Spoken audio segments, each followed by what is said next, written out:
pessoal está participando, temos ouvinte no nosso Skype que está participando com a gente, que é o professor, né? Inclusive, Francisco Lawande. É isso, professor? Seja bem-vindo. Olá, tudo bem, Fernando? Albuquerque, obrigado pela oportunidade. Eu queria dizer que parte da minha família é de Araraquara Sério? e eu tenho uma prima, sou conterrânea, que é uma artista muito importante no Brasil, que é a Judite Lawande, Sim. a chamada Dama do Concretismo, é minha prima, então eu queria fazer oferecer essa observação, né, essa coincidência, né, de que temos aí uma origem comum. A dona Judite Lawande, né, foi grande. Inclusive a gente fala de Lívio Abramo, né, de grandes nomes da arte brasileira. Nós temos que nos render a Judite Lawande, sem dúvida, né? Ela foi para estudar na Escola de Belas Artes de Araraquara, Exato. que realmente eu tenho muito orgulho de falar dos grandes nomes da minha terra. Aliás, eu tenho um grande orgulho de falar da minha terra a qualquer momento, né? Mas para Exato. falar dos grandes nomes são incríveis, né? Ela que ganhou vários prêmios no Salão Paulista de Arte Moderna, enfim. É um dos nomes mais incríveis, realmente. Ela é a dama do concretismo brasileiro, né? Exato. E depois a gente vem aí com outros nomes que sem dúvida, né, tem a, a mesma verve, né, da Judite Lawande para isso. É muito bacana, Exato. que legal. Exato.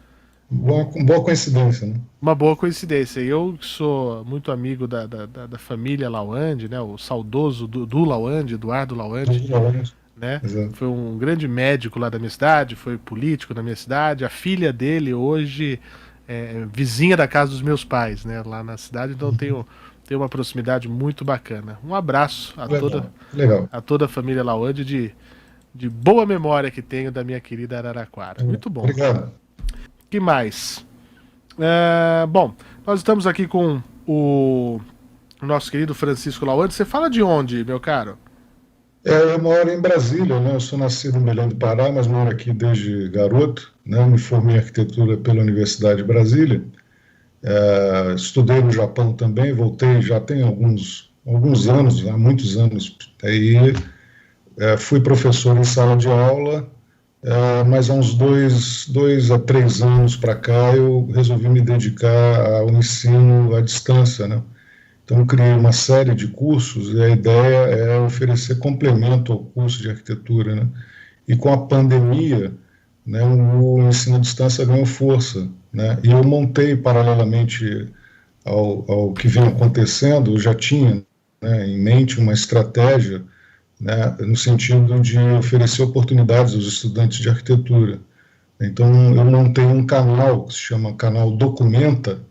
Eu fiz dentro dessa estratégia, cheguei a fazer 2 documentários caseiros, né, falando sobre arquitetura, são gratuitos, estão disponíveis inclusive no meu canal Francisco Lawande no YouTube.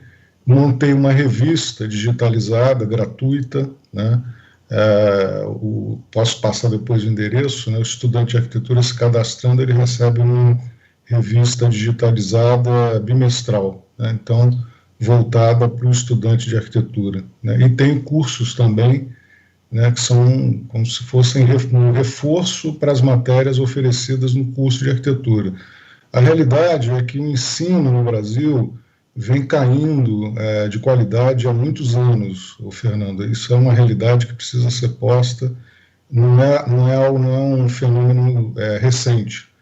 Eu, como professor de algumas instituições, né, percebi isso. Isso sempre me preocupou e quando eu resolvi abandonar a sala de aula, as razões aqui não vem ao caso colocar, e voltei à minha vida de arquiteto e também paralelamente a essa atividade como professor, né, resolvi então, a partir dessa preocupação, tentar contribuir, dar uma pequena parcela de contribuição no sentido de melhorar, né, tentar ajudar a melhorar o ensino da arquitetura no Brasil, né, basicamente.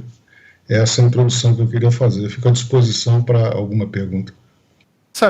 Eu gostaria de saber, ô Francisco, qual foi a sua inspiração? Você sente que há um momento, uma necessidade de oferecer isso? O que te sensibilizou a dividir conhecimento? Bem, eu descobri meu talento para professor há alguns anos, né? Não tinha isso como plano na minha vida profissional, mas acabou até por um acidente de percurso, eu entrar numa sala de aula. Eu tenho na minha família muitos professores, né? Tanto por parte de pai como por parte de mãe, e descobri que tinha um talento, né? Gosto muito de ensinar, né? Isso me faz bem, isso me dá um ganho existencial muito grande, né? Você poder passar o conhecimento, né? No meu caso, sobre arquitetura, né? E num país que tem, né, nomes como Lúcio Costa, Oscar Niemeyer, Paulo Mendes da Rocha, tantos nomes importantes que dá inveja, inclusive, a países mais desenvolvidos, né? Nós tivemos grandes talentos e eu percebo que com essa queda na qualidade, a gente vem perdendo na qualidade também na arquitetura, né, em função, obviamente, de um ensino que não anda muito bem. Então, foi juntar essas duas coisas, né? Acho que a minha didática, meu dom para ensinar, mas também a ajudar, né, no ensino da arquitetura, na qualidade do ensino da arquitetura. Quer dizer, a gente tem um passado que precisa ser respeitado, né? Precisa ser conhecido, né?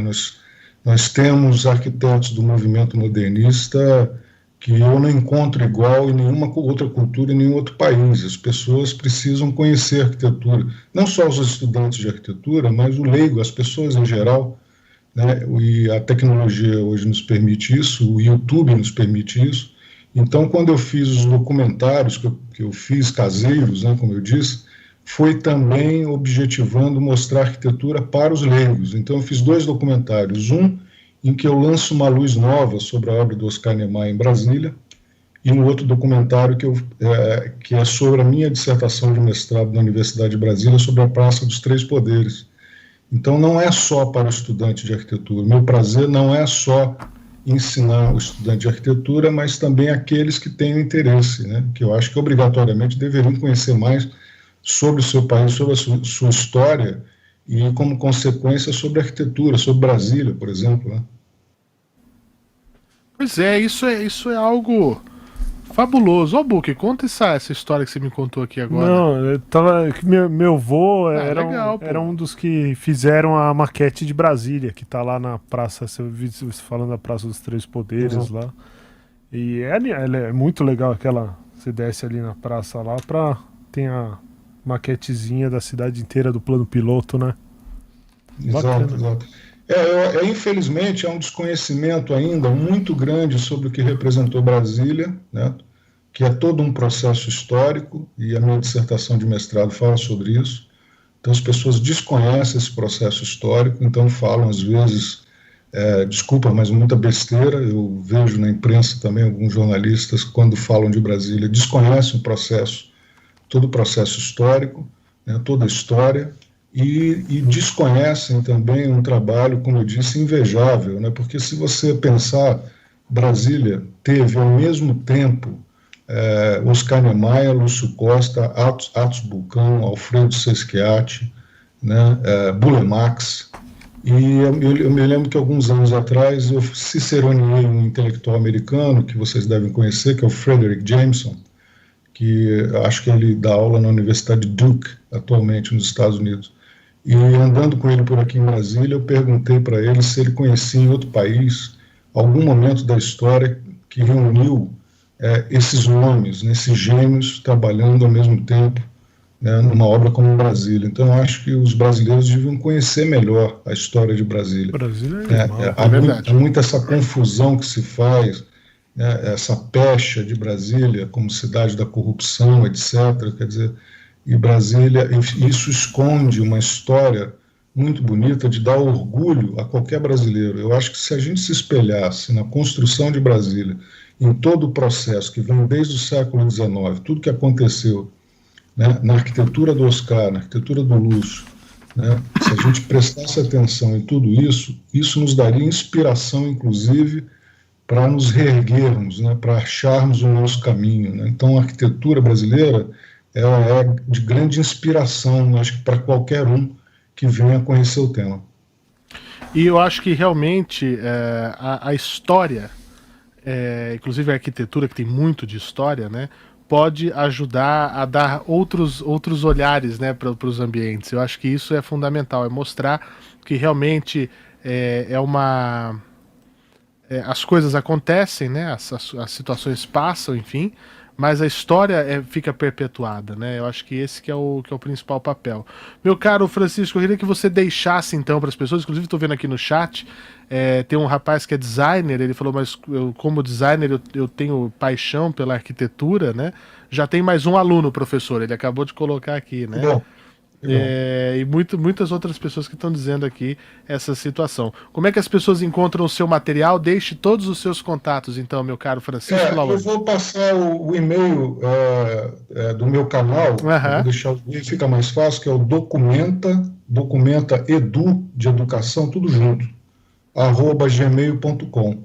As pessoas enviando, eu vou passar para elas todas essas informações, ela automaticamente se torna um assinante da revista que eu criei, que se chama Pináculo, é uma revista bimestral voltada para estudantes de arquitetura ou interessados em arquitetura, mas eu também vou passar as informações para que possam acessar os documentários que eu produzi, né, para acessar as outras iniciativas que eu produzi na direção, né, como eu disse, de oferecer esse reforço, né, no ensino, né, nas matérias que são oferecidas no curso de arquitetura. E queria convidar você também, Fernando, a assistir os meus documentários. Sim. Estão no canal Francisco Lawande, são 2 documentários. Um fala do Oscar Niemeyer, né, Oscar Niemeyer, Sensibilidade e Erudição, e o outro é Brasília, a Praça dos Três Poderes. Então eu queria convidar você, o Albuque, e todos da Jovem Pan a assistir, porque tenho certeza que vai abrir uma nova visão sobre Brasília, sobre a arquitetura de Brasília. Esses conteúdos estão no seu canal do YouTube, né? Exato, esses 2 documentários são obviamente gratuitos, como eu disse, não só para estudante, mas para qualquer um que tenha interesse, inclusive para você que é jornalista. Claro. Eu já dei até inclusive uma entrevista aqui em Brasília para uma emissora, em função até da dissertação de mestrado que eu escrevi. E eu acredito, até pela visão que eu dou à obra do Oscar e à Praça dos Três Poderes, talvez tenha um interesse jornalístico também, né? Sem dúvida, eu acho que é algo, é o que eu disse, né? História, de todo modo, enfim, é algo fundamental para a gente respeitar, para a gente entender, né, quais são as situações, o que foi, né, o que vai ser de cada um de nós. Eu queria agradecer muito, viu, Francisco, pela sua participação aqui conosco. Volte sempre e obrigado por ter a sua audiência aqui sempre com a gente. Fernando, eu que agradeço muitíssimo esse espaço. Você abriu aí uma porta para mim muito importante para eu divulgar meu trabalho. Tenho acompanhado o trabalho de vocês, porque eu sou notívago, e todas as noites eu estou com vocês aqui. Você já leu, inclusive, alguns comentários meus com um pouco de lado jocoso, né? A gente tem que rir um pouco dessas situações para não poder chorar, para não chorar, né? Enfim, mas eu acompanho vocês, agradeço a oportunidade, espero voltar em breve. Me coloco à disposição. Sem dúvida, muito obrigado, Francisco. Sempre jocoso, não pejorativo. Jocoso. Não pejorativo, não pejorativo. Obrigado pelo carinho, continue sempre com a gente aqui e vamos que vamos.